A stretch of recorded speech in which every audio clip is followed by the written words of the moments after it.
nakalagay po dito, the Senate shall elect its President and the House of Representatives its Speaker by a majority vote of all its members. Of all its members. Iba po yun sa sinasabi dito, a majority of each House shall constitute a quorum to do business, but a smaller number may adjourn from day to day. So yung a majority of each House and a majority of all its members, magkaiba yon.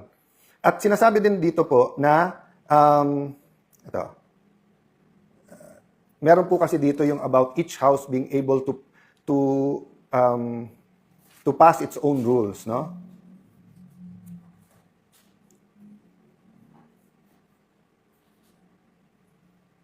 Each House may determine the rules of its proceedings. So kung titingnan mo ang rules natin, yung officers po, yung secretary, yung sergeant at arms, Senate President pro tempore at Senate President, 13 ang kailangan. Kasi all members. So, ang Constitution ay nagbibigay ng power sa rules at sinasabi po dito sa dalawa na kailangan 13. So, kung walang 13, hindi kayo tunay. Going back to yung hearing ni Senator Erwin, the 12 might want to rein him in even during martial law, even during the abuse of arrest, kaliwat kanan at yung mga torture. Wala pong high official na nagsabing, kwekwelyuhan ko yan, ako mismo, arrestuhin ko yan, etc. So, it's incredible that you'll have a human being speaking like that. Kaya sa sulat ni former Congressman Michael Defensor, dapat ang sagot namin ay simpleng, umattend kayo sa legitimate na Blue Ribbon Committee dahil yun ang may legal protection. Pero siguro, idadagdag ko dun sa sulat na yung ganun mental state ng isang senator tapos siya ang magiging chairman, walang makakapag-guarantee ng inyong safety doon. At tandaan nyo po, tapos na po tayo doon sa 18 Marines. Kung gusto nila ipatawag ulit under Senator Marcoleta, pwede mag-attend sila Senator Win. Pero nandun pa tayo sa 2 o 3 witnesses na ang bibigat at may mga dokumento at talagang mayayanig yung ating bansa. Kaya po nagkakaroon ng ganito. Ang problema po, kaya sinabi kong malapit malayo, every time that the truth is about to come out, wini-weaken yung institutions. Winiken po ang House of Representatives, winiken po ang Senate. Sabi ni Senator Lacson, sirang-sira ng Senado. Ikaw naman sumira sa Senado through false testimony witness using the Blue Ribbon laban sa ating mga kasama. So, etong mga kaganapan ng May 11, 13, Malacanang ang may control dyan sa NBI, hindi sa amin. Tapos iwa-whitewash nyo pa para sabihin wala ang mga NBI sa loob ng Senado. So, tama yung sinabi ni Senator Gringo. Pag armado ka at dapat nandun ka, wala ka doon at nandun ka, bakit papagalitan mo yung reaction? So, he was talking about yung mga panahon ng kudeta. So, kung may mga sundalo sa labas ng Malacanang, natural na magwa-warning shot ang mga taga-Malacanang, paalisin ka. So, ginulpi na nila ang isang taga-Osaa, hinabol nila ang isang senador sa loob ng Senado.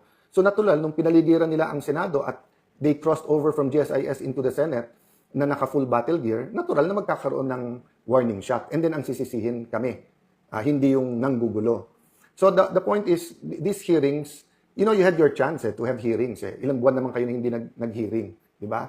So, siguro, ang haba na ng sinabi ko, my point is, mga kababayan, who are we as Filipinos? So, I had to think about my role.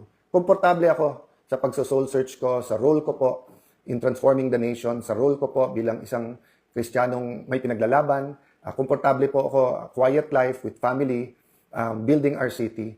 Pero nung tinawag ako, step up, be with the senators, be our leader, I had to say yes. Kasi yun yung role na binibigay sa akin. I knew I wouldn't enjoy the perks. I knew na baka kasuhan muna, kulong, intimidate, offer. But kailangan ko lakas ang loob ko I have to put my whole faith in God. Today, day by day lang ako nabubuhay. Day by day, Lord, anong pinapagawa mo sa akin? So, dun sa mga nagpe-pray for us, pati mga nag-open letter, I don't get offended. Tama yung sinabi nyo. Ang prayer ko should be, Lord, saan mo ako gusto at anong dapat kong gawin? So, I'll stop there, but you also have to ask yourself that question. Whether you're a doctor, you're a lawyer, you're a soldier, wala kang trabaho, barangay tanod, anong role mo? Definitely to pray. Pero ano sa pagkikilos? Pagpo-post, pagproprotesta, pagpapanood, kung ano nangyayari, let your voice be heard. Yung IBP, ngayon, nagsasalita pa isa-isa yung mga abogado. I mean, ang daming issues sa quorum, etc. But in electing the officers, kahit basta't marunong magbasa, majority of all the members. Diba? Kaya nga sabi ng Malacanang, nire-review pa nila Constitution. Ang problema, they're bending the law and they're bending the Constitution, which is weakening institutions. At kaya nga tayo napunta sa diktatorya during that time. So in one sense, malapit na tayo because we keep trying to hide the truth. Okay? Ulitin ko In one sense, malapit na po tayo kasi ilang institusyon na ang binaboy natin nandun na tayo sa Senado eh. And then, lahat ginagawa, hindi lumabas yung totoo. In the other sense, malayo pa. Kasi wala pa namang official declaration, etc. etc. Pero nagsusumula na eh. Basta't ikaw ay kalaban, actually matagal na nagsimula yun, basta't ikaw kalaban ay kulong ka. Pero bailable yun eh. Ngayon yung non-bailable na ginagawa. At ang masama, dati, lumalaban yung institusyon. So nung pinadlock ang Senado, nagkaisa lahat ng senador, at least more or less, na wag nyo ipadlock yung Senado. Ngayon kasi, kapwa-senador pa ang kumakampi sa Malacanang. Diba? That's why, hindi ko na sinasagot isa-isa eh. Kasi nga, team cover up between team ilabas yung totoo.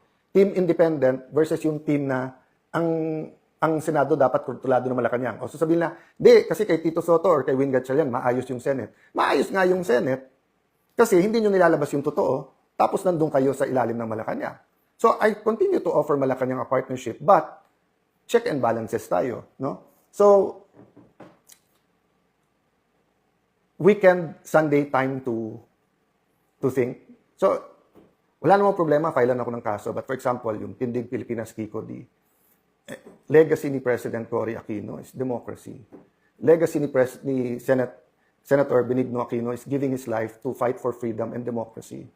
And then magpapagamit kayo sa Malacanang. Obstruction of justice. Sinabi na nung NBI, walang warrant na binigay sa amin.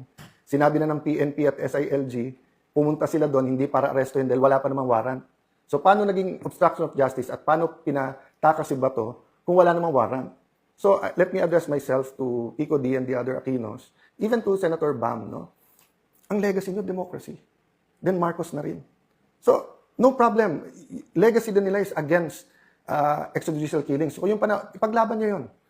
Legacy din ng mga Aquino is to sacrifice for the nation. So, if your sacrifice is fighting the Dutertes, okay yun. Pero okay sa inyo babuyin yung Senado? Okay sa inyo wag ilabas yung totoo sa flood control? Eh, di ba, kaya nga, laban eh. Laban yung laban. Hiramin ko muna. Kasi hindi nyo ginagamit eh. Di ba? So, alam nyo naman, di ba, sa aktivista, ganyan. Sa Duterte, ganyan.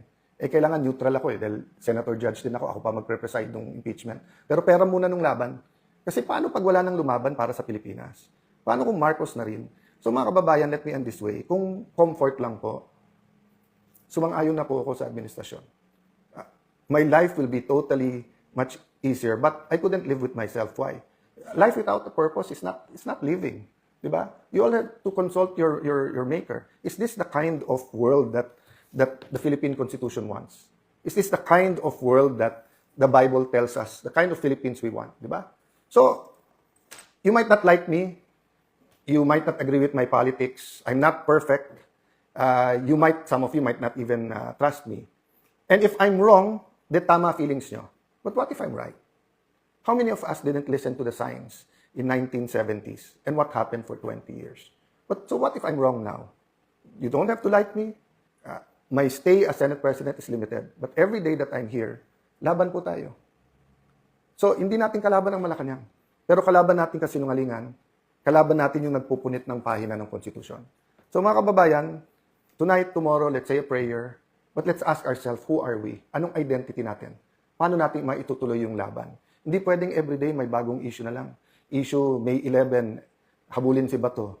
Issue May 13, NBI attack the Senate o hindi. Issue ng walkout, 12 kayo, okay. Nung kami hindi dumating, 12 kayo, okay. Tapos, para hindi mapag-usapan yung testimony ng 18 Marines, magme-meltdown, magbabalistik si Erwin Tulfo. Tapos, para yun ang news. Tapos bukas, tatakutin lahat ng mga empleyado ng Senado na bibit-bitin, kakasuhan. Ulitin ko yung sinabi ko sa media, lahat ng kapangyarihan nasa kanila. Ang nasa aming katotohanan. But despite that, I'm willing to tonight and tomorrow, we'll be thinking of a way. Paano po hindi maipit ang mga empleyado? Paano po na yung mga bangko masunod ng tama? Anong tamang legal remedies natin? On that aspect, we can talk and find a way. Pero when it comes to truth, ibabalik ko ngayon sa majority yon. You really believe what you're preaching about the flood control? You really believe na after putting to jail some to get the quorum, they won't put more in jail to get... Gagawin kasi 18 na lang ang senador para 12 convicted na. At pagkatapos nun, manipulate na naman yung numero at saka yung konstitusyon para palitan yung konstitusyon. Again, if I'm wrong, then baliwalain nyo lahat ng sinabi ko. I'm just one other politician telling you garbage. But if I'm correct, and I hope that I am not correct, then we have to put faith into our actions. Kailangan natin lumaban at kailangan natin humanap ng paraan para ipakita na hindi tayo papayag na muli pong ikulong ang ating demokrasya, na muling nakawin ang freedom ng bawat Pilipino. God bless you. God bless the Philippines.